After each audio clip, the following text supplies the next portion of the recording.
truth teller Msema Ukweli is here with another video on why our education system is failing, yet we claim that we have free primary and secondary education. On the 5th of August 2021, Jalang hosted somebody by the name Matthew Nyamlori on his channel. If you have not watched that interview, go to Jalang's channel and watch it. The story in a nutshell is a very, very sad story. This gentleman spent 22 years in primary school. 22 good years in primary school.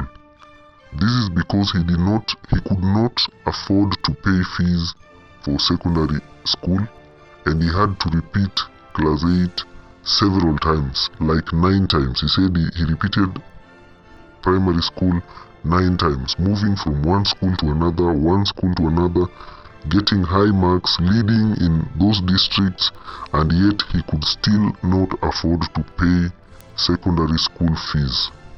This guy basically moved from bursary office to another bursary office. He saw leaders, he tried talking to churches, nobody could hear him out. So it is a very, very sad situation for this guy, who ended up getting sponsorship from Equity Bank's Wings to Fly to go to Nairobi school, and later went to Kenyatta University and graduated earlier this year at the age of 38 years. When I watched this story, two things stood out for me. Number one, the corruption and clanism in our CDF bursary distribution. This guy could not be able to get bursary for his education simply because he didn't know anyone in those offices. He was not a relative of those members of parliament, and he didn't have any favors to give. The other thing that comes out from this story is that there is no free primary and secondary education in Kenya. That is a lie. Because if there was free primary education in Kenya, this guy would have been able to go to primary school for free and secondary school for free.